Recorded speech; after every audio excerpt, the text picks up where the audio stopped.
കുടുംബദീപം പരിപാടിയിലേക്ക് എല്ലാവർക്കും വളരെ സ്നേഹത്തോടെ സ്വാഗതം. എല്ലാവർക്കും സുഖമാണല്ലോ അല്ലേ? കുടുംബദീപം പരിപാടിയിലൂടെ ഒരുപാട് കുടുംബങ്ങൾക്ക് വലിയ അഭിഷേകം, പരിശുദ്ധാത്മാവിന്റെ വലിയ അഭിഷേകം എല്ലാ കുടുംബങ്ങളിലേക്കും കിട്ടുന്നുണ്ട് എന്ന് മനസ്സിലാക്കുകയാണ്. ഒരുപാട് കുടുംബ പ്രശ്നങ്ങൾ ഇതിലൂടെ പരിഹരിക്കപ്പെടുന്നു എന്നറിയുന്നത് വളരെ സന്തോഷമുണ്ട്. കഴിഞ്ഞ എപ്പിസോഡിൽ നാം ഭാര്യാഭർത്തൃ ബന്ധത്തിന്റെ ചില വശങ്ങളെക്കുറിച്ച്, അവർ തമ്മിലുള്ള ആ ആത്മബന്ധത്തിന്റെ തകർച്ച എങ്ങനെ വരുന്നു, അല്ലെങ്കിൽ അവരുടെ ബന്ധത്തിന്റെ ആഴങ്ങളിലേക്ക് പോകാനുള്ള ഒരു തടസ്സം എന്തൊക്കെയാണ് എന്ന് മനസ്സിലാക്കുകയായിരുന്നു. ഇനി വേറെ ഏതെല്ലാം തലങ്ങളിൽ ഭാര്യാഭർത്തൃ ബന്ധത്തിന്റെ ആ ബന്ധം ആഴങ്ങളിലേക്ക് പോകേണ്ടതുണ്ട്, എന്തെല്ലാം തടസ്സങ്ങളുണ്ട്, മറ്റേതെല്ലാം തലങ്ങളിലാണ് ഈ ബന്ധം വളർന്നു വരേണ്ടത് എന്നതിനെക്കുറിച്ച് നമ്മളൊന്ന് ചിന്തിക്കുകയാണ്. ഇന്ന് നമ്മോടൊപ്പം കുടുംബദീപം പരിപാടിയുടെ ഏറ്റവും അടുത്ത സുഹൃത്തായ സിസ്റ്റർ ഡോക്ടർ ഓസ് ജോസ് നമ്മോടൊപ്പം ഉണ്ട്. സിസ്റ്ററെ, കുടുംബ ബന്ധങ്ങളുടെ ആഴങ്ങളിലേക്ക്, ഭാര്യാഭർത്തൃ ബന്ധങ്ങളുടെ ആഴങ്ങളിലേക്ക് ചിന്തകളെ കൊണ്ടുപോകാൻ ഇന്ന് കുടുംബദീപം പ്രേക്ഷകരെയും എല്ലാവരെയും സഹായിക്കുന്ന ഈ പരിപാടിയിലേക്ക് സിസ്റ്റർ ഞങ്ങൾ വളരെ സ്നേഹത്തോടെ സ്വാഗതം ചെയ്യുന്നു. സിസ്റ്റർ, കഴിഞ്ഞ എപ്പിസോഡിൽ നമ്മൾ വൈകാരികമായ തലത്തിൽ നിന്നുകൊണ്ടുള്ള ബന്ധങ്ങളെക്കുറിച്ച് ചിന്തിക്കുകയായിരുന്നു. ഇനി വേറെ ഏതെല്ലാം മേഖലകളിൽ ഈ ഭാര്യാഭർത്തൃ ബന്ധത്തിന്റെ ആഴങ്ങളിലേക്ക് പോകേണ്ടതായിട്ടുണ്ട്? നമ്മൾ കഴിഞ്ഞ പ്രാവശ്യം പറഞ്ഞത് പ്രധാനപ്പെട്ടതും ഒന്നാമത്തേതുമായ ബന്ധം തലം വൈകാരിക മാനസിക തലമാണെന്ന് നമ്മൾ കണ്ടു. ഇനി എന്റെ കൗൺസിലിംഗ് എക്സ്പീരിയൻസിൽ നിന്ന് ഞാൻ മനസ്സിലാക്കുക, രണ്ടാമത്തെ തലം എന്ന് പറയുന്നത് ആത്മാവിന്റെ തലമാണ്. ഒരു സോൾ ടു സോൾ റിലേഷൻഷിപ്പ്, ഒരു ആത്മബന്ധം. അപ്പൊ വൈകാരിക ബന്ധത്തിൽ ആഴപ്പെട്ട വ്യക്തികളുമായി തീർച്ചയായിട്ടും നമുക്ക് ഒരു ആത്മബന്ധം ഉണ്ടാകും. അത് ഓട്ടോമാറ്റിക്കലി ഉണ്ടാവും. വൈകാരിക ബന്ധത്തിൽ തീവ്രതരമായ ഊഷ്മളമായ ഒരു ഉണ്ടായോ അവർ തമ്മിൽ ഉറപ്പായിട്ടും ഒരു ആത്മബന്ധം ഉണ്ടാവും. അപ്പൊ ഈ ആത്മബന്ധം എന്ന് പറയുമ്പോ ഇൻ കേസ് എനിക്ക് മാനസികമായിട്ട് ലഭിച്ചിരുന്ന ആ വൈകാരിക അനുഭവം ഇല്ലാതെ പോയാലും ഈ ആത്മബന്ധമുണ്ടെങ്കിൽ അത് അവിടെ ഒരു കുറവായിട്ട് പോലും നമുക്ക് ഫീൽ ചെയ്യില്ല. കാരണം അത് ഓൾറെഡി ഇറ്റ് ഈസ് ദേർ എന്നൊരു ഫീലിംഗ്, അന്നൊരു അനുഭവം ഈ ദമ്പതിമാർക്ക് ഉണ്ടാവും. ഈ മാനസിക തലത്തിൽ ഒരു ബന്ധം ഫോം ചെയ്യപ്പെട്ടിട്ടില്ല എന്ന് കരുതാം. അങ്ങനെയുള്ള ദമ്പതികളിൽ ഈ ഒരു ആത്മബന്ധത്തിലേക്ക് ചെന്ന് കയറാനായിട്ട് സാധിക്കുമോ? അപ്പോ എന്താന്ന് വെച്ചാല് അതൊരു വൺ വേ റിലേഷൻ ആവും. ഈ വൈകാരിക ബന്ധം ഫോം ചെയ്യപ്പെട്ട ആളുകളിലുള്ള ആത്മബന്ധവും മാനസിക ബന്ധം ഫോം ചെയ്യപ്പെടാതെ, അല്ലെങ്കിൽ വൈകാരിക ബന്ധം ഉണ്ടാകാതെ ആത്മബന്ധത്തിലേക്ക് എങ്ങനെ റെസിപ്രോക്കലായിട്ട് പോകാൻ പറ്റും?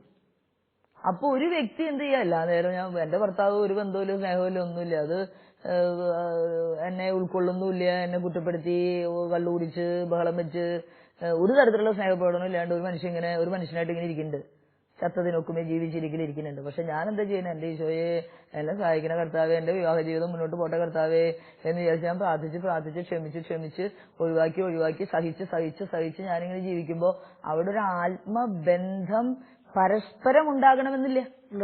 എങ്ങനെ ഉണ്ടാവണേ? ഈ വ്യക്തി ഭർത്താവിന്റെ സ്ഥാനത്ത് ഒരുപക്ഷെ ഈശോയെ കണ്ടിട്ട് ഇവളിങ്ങനെ നിൽക്കുന്നുണ്ടാവാം, എന്നിട്ട് അവിടെ ഇങ്ങനെ സഹിച്ചു പിടിച്ച് ജീവിക്കുന്നുണ്ടാവാം. അപ്പൊ മറ്റേ വ്യക്തിക്ക് സ്വർഗം വേണ്ടേന്നേ, മറ്റേ വ്യക്തിയും ഈ ആത്മാവിനടുത്ത ബന്ധത്തിലേക്ക് വളരണ്ടേ. അല്ലെങ്കിൽ ആ വിവാഹത്തിൽ എങ്ങനെയാണ് രണ്ടുപേരും ഒരുമിച്ച് വളർന്നാലല്ലേ അതൊരു ഗ്രോത്ത് ഉള്ള റിലേഷൻ എന്ന് നമുക്ക് പറയാൻ പറ്റുള്ളൂ. മറ്റത് ഒരു വ്യക്തി സഹിച്ച് ഇല്ലാണ്ടായിട്ട് അതൊരു നെഗറ്റീവ് എക്സ്പീരിയൻസ് ആണ്. എന്നാൽ രണ്ടുപേരും കൂടിയാണ് ആ ഒരു കുരിശെടുക്കണെന്നുണ്ടെങ്കിലോ അതൊരു പോസിറ്റീവ് ആയിട്ടുള്ള വളർച്ചയാണ്. ഇവിടെ ഒരു പ്രതിസന്ധി എനിക്ക് ചോദിക്കാനുള്ളത്, ഇപ്പൊ ചില വിവാഹത്തിന് ആദ്യ നാളുകളിൽ ആ പ്രതീക്ഷയ്ക്ക് വിരുദ്ധമായ രീതിയിൽ ജീവിത പങ്കാളിയുടെ പ്രവർത്തന രീതികളും സ്വഭാവ രീതികളും കണ്ടിട്ട് ജീവിതം തകർന്നു പോയി, ഇനി മുന്നോട്ട് പോകാൻ പറ്റില്ല എന്നൊരു ബ്ലോക്കിൽ നിൽക്കുന്ന വ്യക്തികളെ കാണാൻ സാധിച്ചിട്ടുണ്ട്. ആദ്യകാല 1-2 ആഴ്ച 1-2 മാസത്തെ ജീവിതം കൊണ്ട് ആകെ വെറുത്തുപോയി, ഇനിയൊരു പടി മുന്നോട്ട് പോകാൻ സാധിക്കില്ല എന്നുള്ള അവസ്ഥയിൽ നിൽക്കുന്ന ദമ്പതികള് കല്യാണം കഴിഞ്ഞ് വളരെ നേരത്തെ തന്നെ ഡൈവോഴ്സിനായിട്ട്, അതിനൊരു സ്റ്റാറ്റ്യൂട്ടറി പീരീഡ് ഉണ്ട്, അതിന് മുമ്പ് തന്നെ 2-3 മാസം കഴിയുമ്പോൾ ഇനി മുന്നോട്ട് പോകാൻ പറ്റില്ല എന്ന് പറഞ്ഞ് ബന്ധം മുറിച്ചിടുന്ന ഒരവസ്ഥയിലേക്ക് വന്നു കയറുന്നുണ്ട്. അവരെ ഒന്ന് ഒരു ഒരു ഒരു ആത്മബന്ധത്തിലേക്ക് കൊണ്ടുവരാനായിട്ട് എങ്ങനെയാണ് ഈ എപ്പിസോഡിലൂടെ നമുക്കൊന്ന് സഹായിക്കാൻ പറ്റുക? ഞങ്ങള് പണ്ടൊരു പാട്ട് പാടിയത് എന്റെ മനസ്സിൽ രണ്ടുപേരും ഓർമ്മ വരാം. സ്നേഹിച്ചു സ്നേഹിച്ച് കൽക്കരിക്കട്ടയെ വൈദൂര്യമാക്കിയ ദൈവപുത്ര എന്ന് പറഞ്ഞൊരു പാട്ടുണ്ട്. ഒരു പാട്ട് പാടാൻ ഞാൻ മിടിക്കുകയല്ലെങ്കിലും അപ്പൊ സ്നേഹിച്ചു സ്നേഹിച്ച് കൽക്കരിക്കട്ടയെ വൈഡൂര്യമാക്കാൻ പറ്റുന്നതാണ് ആ പാട്ടിലെ അർത്ഥം. അപ്പോ ഈ സ്നേഹിച്ച് സ്നേഹിച്ച് കാരണമുണ്ട്. എന്റെ ഒരു സാഹചര്യം, ഈ ജീവിത പങ്കാളികള് രണ്ടുപേരും രണ്ട് ഡിഫറെന്റ് സിറ്റുവേഷനിൽ നിന്ന് വളർന്നു വന്ന ആളുകളാണ്. അപ്പോ രണ്ടുപേരും ഒരുപോലെയുള്ള പശ്ചാത്തലത്തിൽ നിന്ന് വന്നവരല്ലാത്തത് കൊണ്ട് തന്നെ അവർക്ക് തമ്മിൽ ഒരുപക്ഷെ ഒരുപോലെ പെരുമാറുന്നൊരു നിർബന്ധമില്ല. സാറ് പറഞ്ഞ പോലെ 2 മാസം കൊണ്ട് അല്ലെങ്കിൽ ആദ്യത്തെ ആ കാലഘട്ടം കൊണ്ട് ഒരു വ്യക്തിയെ ടോട്ടലായിട്ട് മനസ്സിലാക്കാനോ ആ കാണിച്ചു കൂട്ടിയ വിക്രിയകളൊക്കെ അതാണ് അവൻ എന്ന് തീരുമാനിക്കാൻ പാടില്ല. കാരണം അതൊരു ഉപരിപ്ലവമായിട്ടുള്ള ഒരു ഒപ്പീനിയൻ. കാരണം എന്താന്ന് വെച്ചാല് ആർക്കും പരിചയമില്ലല്ലോ. നീ കല്യാണം കഴിച്ച ആർക്കെങ്കിലും പരിചയമുണ്ടോ? അപ്പൊ ഓരോന്നൊക്കെ ഇങ്ങനെ കാണിക്കുകയാണ്. എങ്ങനെയാണ് ഈ ഒരു പ്രത്യേകമായിട്ടുള്ള പാർട്ട്ണറിന്റെ കൂടെ ഞാൻ ജീവിക്കണേന്ന് അറിയാൻ പാടില്ല. അതുകൊണ്ടാണ് അങ്ങനെയൊക്കെ ചെയ്തു പോണേ. പിന്നെ അവിടെ നമ്മൾ മനസ്സിലാക്കേണ്ട ഒരു കാര്യം, ഈ ചിപ്പിക്കുള്ളിലെ മുത്തിനെ പോലെയാണ്. നമ്മൾ കാണുമ്പോൾ ഒരു ചിപ്പിയായിട്ടാണ് കാണുന്നത്. ആ ചിപ്പിയുടെ പുറത്ത് കാണുമ്പോൾ വല്ല ഭംഗിയില്ല, ഒന്നുമില്ല, വൃത്തിയൊക്കെ കാണാൻ. അതൊക്കെ കളഞ്ഞ് പൊട്ടിച്ച് അടിച്ച് പൊട്ടിച്ച് ഒക്കെ നോക്കുമ്പോഴാണ് അതിന്റെ ഉള്ളിൽ ഒരു കുഞ്ഞ് മുത്ത് ഇങ്ങനെ റെഡി ആയിട്ടിരിക്കുന്നുണ്ടാവും. അത് മേൽത്തട്ടൊക്കെ കളഞ്ഞ് കളഞ്ഞ് കളഞ്ഞ് ഏറ്റവും അവസാനം ഉള്ളിലാണ് ഈ സമ്പത്തിരിക്കുന്നത്. അതുപോലെയാണ് ഒരു വ്യക്തിയുടെ ആ പുറമോടി കണ്ടിട്ട് നമ്മൾ അയാളെ വിധിക്കാൻ പാടില്ല എന്നാണ് ഈശോ അത് പറയണില്ലേ. നിന്റെ വസ്ത്രമല്ല കീറേണ്ടത്, നിന്റെ ഹൃദയമാണ് കീറേണ്ടതെന്ന്. നിന്റെ വസ്ത്രം മാറിയത് കൊണ്ട് നിന്റെ ആത്മാവിലേക്ക് എനിക്ക് കയറാൻ പറ്റില്ല. എനിക്ക് ആ വ്യക്തിയുടെ ഉള്ളിലേക്ക് കയറണമെങ്കിൽ അത് it is A long process. അദ്ദേഹത്തിന്റെ ഒരു റിയാക്ഷൻ കണ്ടിട്ടോ, അദ്ദേഹത്തിന്റെ ഒരു പ്രവൃത്തി കണ്ടിട്ടോ, അദ്ദേഹത്തിന്റെ ഒരു സംസാരം കണ്ടിട്ടോ നമ്മൾ അയാൾ കൊള്ളില്ല എന്നും പറഞ്ഞിട്ട് നമ്മൾ ഇട്ടിട്ട് പോകരുത്, അല്ലെങ്കിൽ അവള് കൊള്ളില്ല എന്നും നമ്മൾ ഇട്ടിട്ട് പോകരുത്. പലപ്പോഴും സംഭവിക്കുന്നത് എങ്ങനെ, ഇപ്പൊ കഴിഞ്ഞ ദിവസം കേസിൽ ഒരു പെൺകുട്ടി പറഞ്ഞു, കല്യാണം കഴിഞ്ഞ് 4 മാസമായിട്ടുള്ളൂ, ഇതോടുകൂടി എനിക്ക് അയാളെ മുഴുവനും മനസ്സിലാക്കി, ഞാൻ പൂർണ്ണമായിട്ടും അയാളെ വെറുക്കുകയാണ്. ഇപ്പൊ എനിക്കയാൾ മുഴുവൻ മനസ്സിലായി, അതും ഇനി ജീവിതം മുന്നോട്ട് പോകാൻ പറ്റില്ല. അതെ, ആ ഒരു കൺക്ലൂഷനിലേക്ക് ഇവർ എത്തുന്നത് ഒട്ടും മെച്യൂരിറ്റി ഇല്ലാത്തൊരു തിങ്കിങ് ആണ്. അല്ല, അപ്പൊ അവിടെയാണ് നമ്മൾ തമ്പുരാന്റെ ഇടപെടലിന് വേണ്ടി കാത്തിരിക്കേണ്ടത്. ഞാൻ എന്റെ തന്നിഷ്ടത്തിന് തോന്നിയിട്ട് പോയിട്ട് തെരഞ്ഞെടുത്തൊരു ബന്ധമല്ല, അല്ലെങ്കിൽ എനിക്കൊരു അഫെയർ ആയതുകൊണ്ട് അത് മോശമാണെന്ന് ഞാൻ പറയുന്നില്ല. മെച്യൂർ റിലേഷൻഷിപ്പ് ആണ് എങ്കിൽ തീർച്ചയായിട്ടും അത് ദൈവത്തിന്റെ ഇടപെടലാണ്. ദൈവത്തിന്റെ ഇടപെടൽ ആ വിവാഹത്തിന്റെ തെരഞ്ഞെടുപ്പിൽ ഉണ്ടെങ്കിൽ എനിക്ക് എന്റെ 2 മാസത്തെ അനുഭവം കൊണ്ട്, 6 മാസത്തെ അനുഭവം കൊണ്ട്, 1 കൊല്ലത്തെ അനുഭവം കൊണ്ട് ഇങ്ങനെയാണ്. അപ്പൊ എനിക്ക് ഇനി ഇതും എന്റെ തമ്പുരാനെ സാക്ഷി നിർത്തി ഞാൻ എടുത്തൊരു തീരുമാനമാണെങ്കിൽ അവിടുത്തെ സഹായം എനിക്ക് ഉണ്ടാവും എന്ന് വിശ്വസിക്കാനും എന്നിലെ നന്മ കൊണ്ട് എന്റെ പാർട്ട്ണറിന്റെ തിന്മയെ ദൂരീകരിക്കാൻ എനിക്ക് സാധിക്കും. അടിയുറച്ച ആത്മവിശ്വാസവും അടിയുറച്ച പ്രാർത്ഥനയും ത്യാഗവും ഉണ്ടെങ്കിൽ തീർച്ചയായിട്ടും എന്റെ പാർട്ട്ണറിനെ എനിക്ക് മാറ്റാൻ സാധിക്കുമെന്ന് ഒരു ഉറപ്പ് ഈ വ്യക്തിക്ക് ആദ്യം ഉണ്ടാവണം. തീർച്ചയായിട്ടും അതുണ്ടെങ്കിൽ തീർച്ചയായിട്ടും അതാണ് ഈ ആത്മീയ ബന്ധം എന്ന് പറയുന്നത്, ആത്മബന്ധം എന്ന് പറയുന്നത്. ഞാൻ കാണുന്നത് എന്റെ പാർട്ട്ണറിന്റെ വൈകാരിക ഭാവത്തെയോ ശാരീരിക ഭാവത്തെയോ എന്നതിനേക്കാൾ ഉപരി അവന്റെ ഉള്ളിൽ വസിക്കുന്ന ദൈവാത്മാവിനെ കണ്ടെത്താനും പുറത്തുള്ളവനേക്കാളും ശക്തനായവൻ നിന്റെ ഉള്ളിൽ വസിക്കുന്നു എന്ന് പറഞ്ഞ ആ ഒരു തിരുവചനം മനസ്സിലോർത്തിട്ട് അവന്റെ ഉള്ളിലും ഈശോ വസിക്കുന്നുണ്ട്. ആ ഈശോയെ എനിക്ക് കണ്ടുമുട്ടാൻ കർത്താവേ നീ അവസരം തരണേ ഈശോയെ. അവന്റെ ഉള്ളിൽ വസിക്കുന്ന, അവളുടെ ഉള്ളിൽ വസിക്കുന്ന ഈശോയെ കണ്ടെത്താൻ, എന്റെ പാർട്ട്ണറിന്റെ ജീവിത പങ്കാളിയുടെ ഉള്ളിൽ വസിക്കുന്ന ഈശോയെ കണ്ടെത്താൻ എനിക്ക് സാധിക്കട്ടെ എന്ന് മനസ്സുകൊണ്ട് ആഗ്രഹിച്ച് ഞാൻ പ്രാർത്ഥിച്ചാൽ തീർച്ചയായിട്ടും ഈ കൽക്കരിക്കട്ടയെയും ഈശോ വൈഡൂര്യമാക്കി മാറ്റും. അതാണ് ഈ ആത്മാവിന്റെ ബന്ധം എന്ന് ഞാൻ പറഞ്ഞതിന്റെ അർത്ഥം. മനുഷ്യൻ ഏകനായിരിക്കുന്നല്ല, അവന് ചേർന്ന ഇണയെ ഞാൻ നൽകും എന്ന 32-18 പറയുന്നത്. അപ്പൊ എനിക്ക് കിട്ടിയ പാർട്ട്ണർ എനിക്ക് ചേർന്ന വ്യക്തിയാണ് എന്നുള്ളൊരു ബോധ്യം വരാനായിട്ട് എത്രയെങ്കിലും ഒരു കാലപരിധി നമുക്ക് പറയാൻ പറ്റുമോ? അതിന് സാറേ, ഇത് കാലപരിധി കണ്ടിട്ട് തീരുമാനിച്ച് ഉറപ്പിച്ച് ഒരിക്കൽ പോണ്ട കാര്യമല്ല. ഇത് മരണം വരെ നമ്മൾ പിന്നെയും എക്സ്പ്ലോർ ചെയ്ത് വരേണ്ട കാര്യമാണ്. ഓരോ ദിവസവും ചെല്ലും തോറും നമുക്ക് ഒരു മൊമെന്റിൽ ചിലപ്പോൾ വളരെ അഗ്ലിയായിട്ട് നമുക്ക് തോന്നാം. അടുത്ത മൊമെന്റിൽ എന്റെ ദൈവമേ, എന്റെ ഭർത്താവ് ഇങ്ങനെ ചില നേരത്ത് എനിക്ക് അരിശം വരും, ചില നേരത്ത് എനിക്ക് അടുക്കാനുള്ള അദമ്യമായിട്ടുള്ള ദാഹം, ചില നേരത്ത് അകലാനുള്ള വല്ലാത്ത പ്രേരണ. ഇത് വിവാഹത്തിന്റെ ഒരു ന്യൂറോട്ടിക് ന്യൂക്ലിയസ് ആണ്. ഇതെല്ലാ വിവാഹ ബന്ധങ്ങളിലും ഉണ്ടാവും. അപ്പൊ അത് കണ്ടിട്ട് നമ്മൾ അന്താളിക്കണ്ട. ഇത് മരണം വരെയുള്ള it is A gradual process. അവസാനം വരെ നമ്മൾ കണ്ടെത്തേണ്ട മുത്തിന്റെ മിഴിവ് കൂടുതൽ കണ്ടെത്താൻ സാധ്യതയുണ്ട് എന്ന് നമ്മൾ മനസ്സിലാക്കണം. പിന്നീട് നമ്മൾ ഇത് വിട്ടുകളഞ്ഞതിനെ കുറിച്ച് ഒരു റിപ്പൻഡൻസ് നമുക്ക് വരാൻ ഇടവരരുത്. അതാണ് നമ്മുടെ ഇതിന്റെ ഏറ്റവും വലിയ പ്രത്യേകത. അത് നമ്മൾ വരുന്നത് ദൈവത്തിനോട് നമ്മൾ പ്രാർത്ഥിച്ച്. എന്നാൽ ചില കേസുകൾ നമുക്കറിയാം ഒരിക്കൽ പോലും അങ്ങനെ ഒരു ലെവലിലേക്ക് വരാത്ത ചില ബന്ധങ്ങളുണ്ട്. ആ ബന്ധങ്ങളെ രണ്ടുപേർക്കും രോഗാതുരമായ ബന്ധങ്ങളുണ്ട്. അത് ഇപ്പൊ നടക്കുന്ന എല്ലാ വിവാഹ ബന്ധങ്ങളും കൂദാശയാണോ എന്ന് ചോദിച്ചാൽ നമുക്ക് ചില നേരത്തെ ഡൗട്ട് വരും. പള്ളി വെച്ച് കെട്ടിക്കൊണ്ട് കൂദാശയാവോ? കൂദാശ ആർക്കാണ്? വിശ്വസിക്കുന്ന ആളുകൾക്ക് കൂദാശയുള്ളൂ, വിശ്വസിക്കാത്ത ആളുകൾക്ക് കൂദാശയുണ്ടോ? അപ്പൊ വിശ്വാസം കൊണ്ട് തന്നെ ഞാൻ എങ്ങനെ ജീവിക്കണമെന്ന് എന്റെ വിശ്വാസം എന്നെ പഠിപ്പിക്കുന്നുണ്ട്. അതുപോലെ ജീവിക്കാനുള്ള ഒരു കടപ്പാട് എനിക്കുണ്ട്, ആത്മബന്ധത്തിൽ എനിക്കുണ്ട്. ആ ഒരു കടപ്പാടിൽ ഞാൻ ജീവിക്കുകയാണെങ്കിൽ തീർച്ചയായിട്ടും ഈ മുത്തിനെ കണ്ടെത്താനും അതിലേക്ക് വളരാനും നമുക്ക് സാധിക്കും. ഈ ആത്മബന്ധത്തിലേക്കൊരു ഭാര്യാഭർത്തൃബന്ധം എത്തി, അല്ലെങ്കിൽ അവിടെ റീച്ച് ചെയ്തു എന്ന് ബോധ്യമാകാനായിട്ട് എന്തെങ്കിലും ടിപ്സ് നമുക്ക് പറഞ്ഞു കൊടുക്കാനായിട്ട് സാധിക്കും? എത്താനായിട്ടുള്ള ടിപ്സ് ആത്മബന്ധത്തിലേക്ക് എത്താനുള്ള ടിപ്സ് എന്ന് പറയുമ്പോൾ ആത്മബന്ധം, ആത്മീയത, അതാണ് സ്പിരിച്വൽ ഇന്റിമസി. അപ്പൊ ഒരു ആത്മീയത എല്ലാ മനുഷ്യർക്കും ആത്യന്തികമായിട്ടൊരു ആത്മദാഹം, ഒരു ആത്മീയതയോടുള്ള ഒരു ദാഹം എല്ലാ മനുഷ്യർക്കും ഉണ്ട്.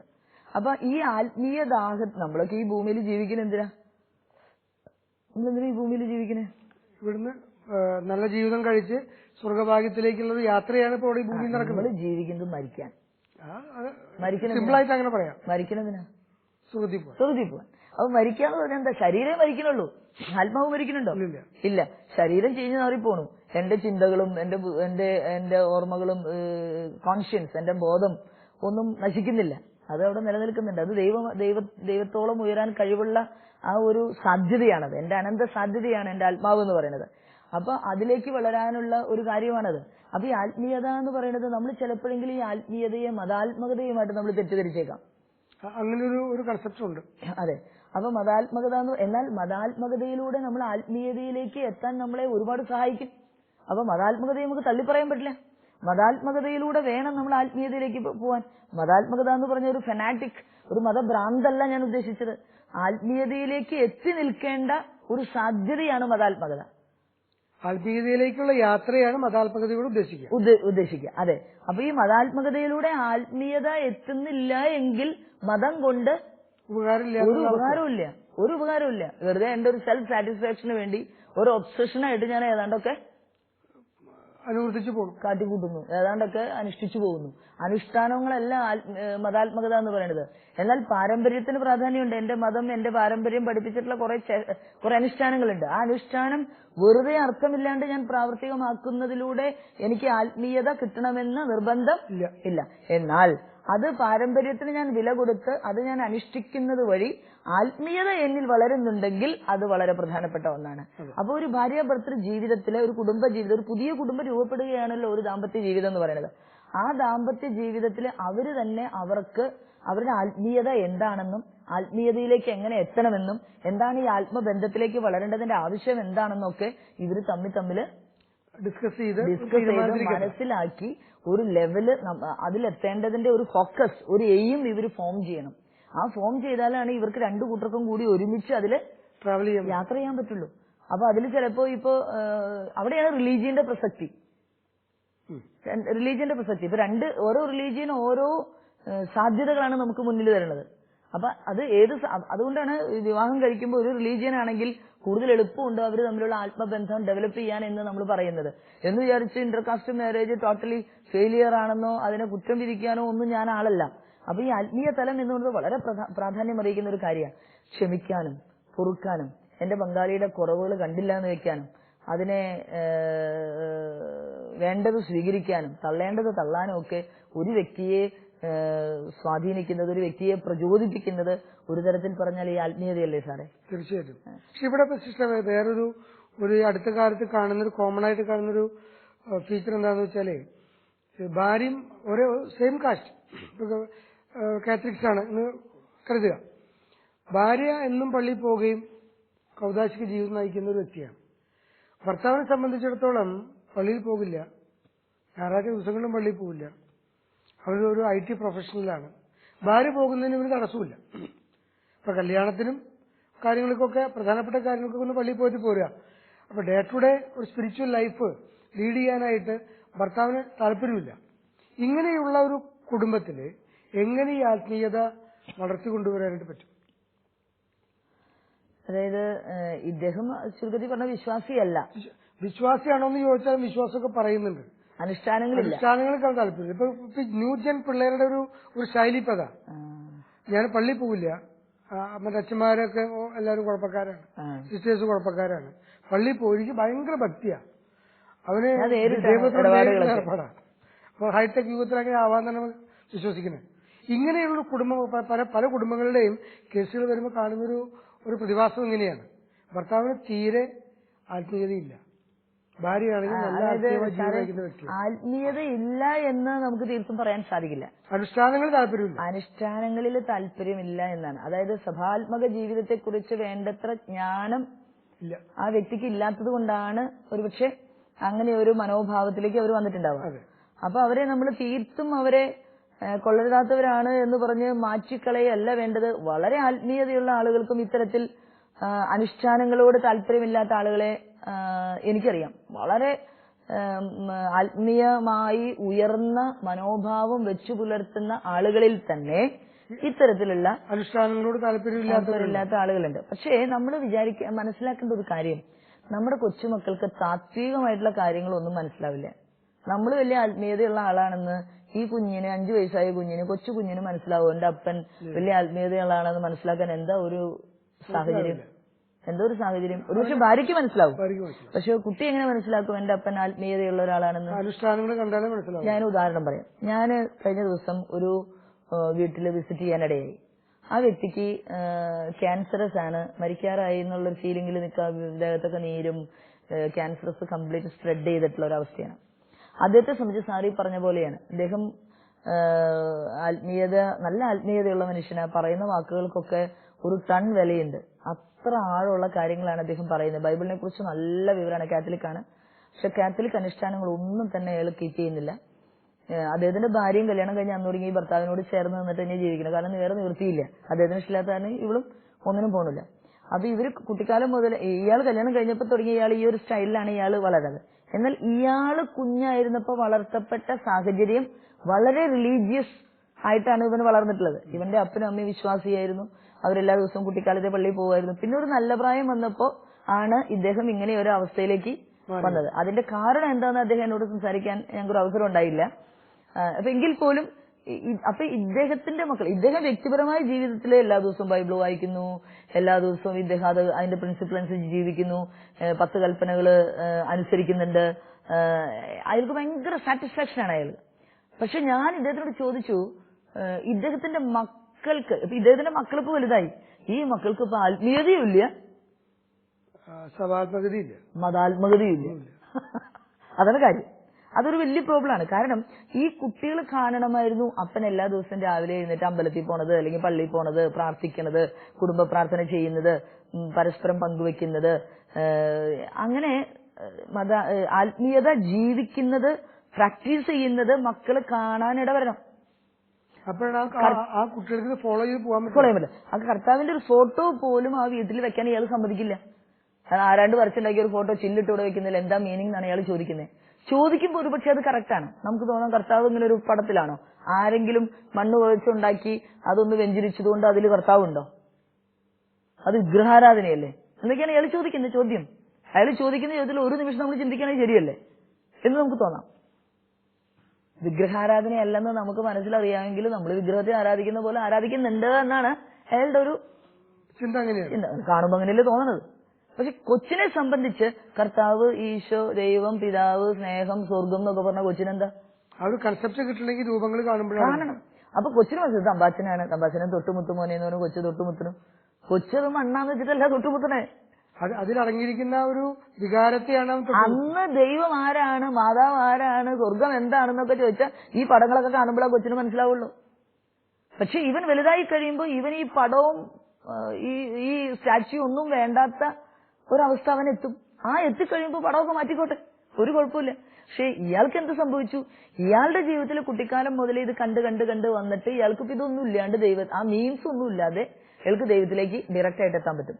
പക്ഷെ ഇയാളുടെ മക്കൾക്ക് നഷ്ടപ്പെട്ടു. ഇത് വലിയൊരു പ്രോബ്ലമാണ് ഇന്നത്തെ. ഇതാണ് നമ്മൾ ചിന്തിക്കേണ്ടത്. അപ്പൊ നമുക്കത് ഇനിയിപ്പോ നമ്മളൊന്ന് തുറന്നു പറയാൻ, നമുക്ക് ഭാര്യ ഭർത്തൃ ബന്ധത്തിലെ എല്ലാ കാര്യങ്ങളും നമുക്ക് മറ്റുള്ളവരോട് തുറന്നു പറയാൻ പറ്റിയെന്ന് വരില്ല. ഈ കൺഫെഷൻ എന്ന് കൂതാശ എന്നൊക്കെ പറയുന്നത് ഓരോ ഏജിനനുസരിച്ചിട്ട് എല്ലാ സാധ്യതകളും നമ്മുടെ സഭാത്മക ജീവിതത്തിൽ നമുക്ക് തന്നിട്ടുണ്ട്. നമ്മുടെ മനസ്സിലിരുന്ന് നീറിപ്പോകുന്ന കുറ്റങ്ങള്, പാപങ്ങള്, വേദനകളൊക്കെ ഞാൻ ദൈവത്തോട് നേരിട്ട് പറഞ്ഞോളാന്ന് പറഞ്ഞാലും നമ്മളൊക്കെ മനുഷ്യരില്ലേ, ശരീരം നമ്മുടെ കയ്യിലുള്ളത് കൊണ്ട് നമുക്ക് ഒരു ടാഞ്ചിബിലിറ്റി, ഒരു ടച്ചിങ്, ആരോടെങ്കിലും ഒക്കെ ഒന്ന് ഏറ്റു പറയുമ്പോൾ നമ്മുടെ മനസ്സിനൊരു സുഖം കിട്ടും, ഒരു ഹീലിംഗ് കിട്ടും. അതിനാണ് കൺഫെഷനൊക്കെ വെച്ചിട്ടുള്ളത്. അല്ലാതെ വെറുതെ ഇപ്പൊ എന്തിനാ അച്ഛനോട് എന്ന് പറയണേ? അവിടെ നമ്മൾ അച്ഛനോടല്ല പറയണേ, നമ്മൾ പറയണത് ദൈവത്തോട് പറയുന്ന പോലെയല്ലേ നമ്മൾ പറയുന്നത്. അതൊരു കൺഫെഷണൽ സീക്രട്ട് ആണെന്ന് പറയാം. മരണം വരെ ആ സീക്രസി വയലേറ്റ് ചെയ്യപ്പെടില്ല. ഇന്ന് വരെ കേട്ടിട്ടില്ല ഒരു കൺഫെഷൻ സീക്രട്ട് ഏതെങ്കിലും അച്ഛൻ ആരോടെങ്കിലും പറഞ്ഞു നമ്മൾ കേട്ടിട്ടില്ല. അങ്ങനെയാണെങ്കിൽ എന്തെല്ലാം കേസ് കെട്ടുകൾ ഉണ്ടായേനെ. അപ്പോ ഞാൻ പറഞ്ഞു വന്നത്, അതിനൊക്കെ അതിന്റേതായ മീനിങ് ഉണ്ട്. ഒരു കൊച്ചുകുട്ടിക്ക് പനി വന്നാലും മരുന്ന് കഴിക്കണമെന്ന് അതിനറിയാവോ? കുട്ടിക്കറിയില്ല. നമ്മൾ നിർബന്ധപൂർവ്വം കൊടുക്കുകയല്ലേ. അപ്പൊ ഈ കുഞ്ഞിന് ആത്മാവുണ്ട് എന്ന് ഞാൻ വിശ്വസിക്കുന്നുണ്ടെങ്കിൽ ആ കുഞ്ഞിന്റെ ആത്മാവിന് വേണ്ടി നമ്മൾ പ്രൊട്ടക്ഷൻ എടുക്കണ്ടേ? ആ കൊച്ചിന്റെ ആത്മാവിന് വേണ്ടി നിർബന്ധപൂർവ്വം നമ്മൾ പള്ളിയിൽ കൊണ്ടുപോകണ്ടേ? നിർബന്ധപൂർവ്വം അനുഷ്ഠാനങ്ങളിലൂടെ കടത്തി വിട്ടാലല്ലേ ആ കുട്ടിക്ക് വിശ്വാസം എന്ന വലിയ സത്യത്തിലേക്ക് ആ കുട്ടിക്ക് എത്താൻ സാധിക്കുകയുള്ളൂ. ആത്മീയ തലത്തിൽ അപ്പനും അമ്മയും ഭാര്യയും ഭർത്താവും ഉയർന്നു നിന്നാൽ മാത്രമാണ് മക്കൾക്ക് അതിന്റെ ഒരു ഫോളോ അപ്പ് കിട്ടുള്ളൂ. അവർ രണ്ടുപേരും അപ്പനും അമ്മയും ഒരുമിച്ചിരുന്ന് പ്രാർത്ഥിക്കുന്നു, ഒരുമിച്ചിരുന്ന് വചനം വായിക്കുന്നു, അവർ ഒരുമിച്ച് പള്ളിയിൽ പോകുന്നു, അവർ ഒരുമിച്ച് കൺഫെഷൻ എടുക്കുന്നു, അവർ ഒരുമിച്ച് വർഷത്തിൽ ഒരിക്കലെങ്കിലും ധ്യാനിക്കുന്നു, അവർ മാസത്തിൽ ഒരിക്കലെങ്കിലും ഒരു വേർഡ് ഓഫ് ഗോഡ് എവിടെയെങ്കിലും വചനം കേൾക്കാൻ പോകുന്നു, ഒരു തീർത്ഥാടന സ്ഥലം സന്ദർശിക്കുന്നു, മാസത്തിൽ ഒരു ദിവസമെങ്കിലും ഒരു തീർത്ഥാടന സ്ഥലം എവിടെയെങ്കിലും സന്ദർശിച്ചൊന്ന് പ്രാർത്ഥിച്ചു. ഇങ്ങനെയൊക്കെ എന്തെല്ലാം കാര്യങ്ങള് നമുക്ക് 10-1 നമ്മൾ പങ്കുവെക്കുന്നു. പാവങ്ങൾക്ക് നമ്മൾ ആ ആത്മീയത നമ്മൾ പകരുന്ന ജീവിതാനുഭവങ്ങള്, ഒരു തെറ്റ് സംഭവിച്ചാൽ മാപ്പ് ചോദിക്കുന്നു, എന്തെങ്കിലും ഒരു അപാകതയുണ്ടായാൽ അതിന് പരിഹാരം അനുഷ്ഠിക്കുന്നു.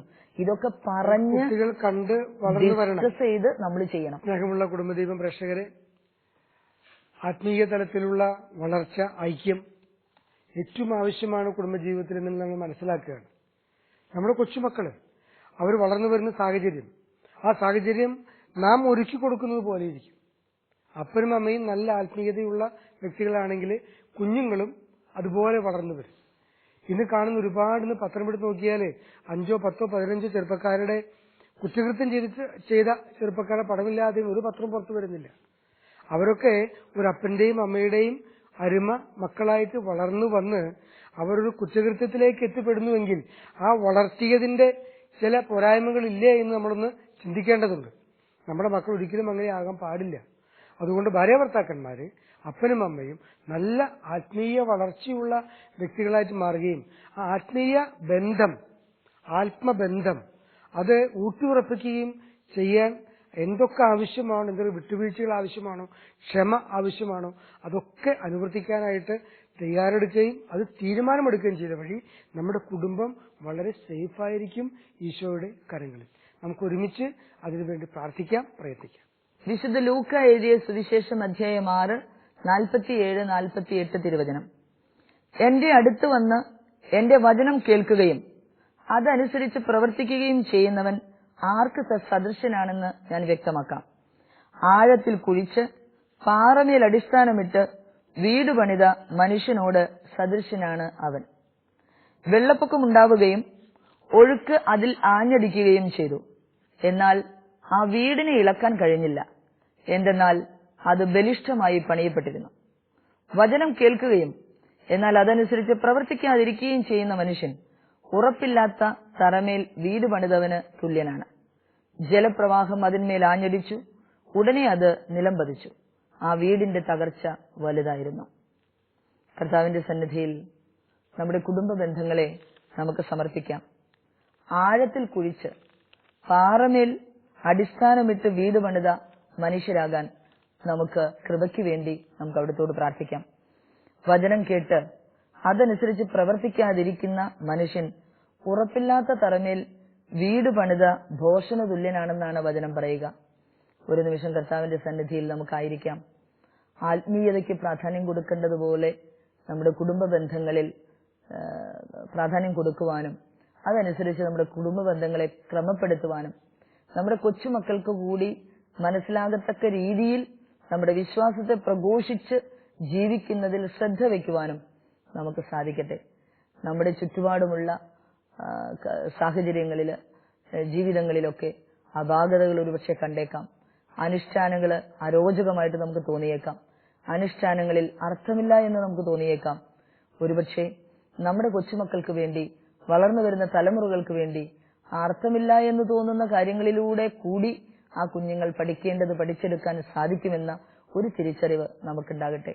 അത്തരത്തിൽ വസ്ത്രമല്ല ഹൃദയം കീറുന്ന ഒരു വിശ്വാസത്തിന്റെ ആഴത്തിലേക്ക് വളരാൻ നമുക്ക് സാധിക്കട്ടെ.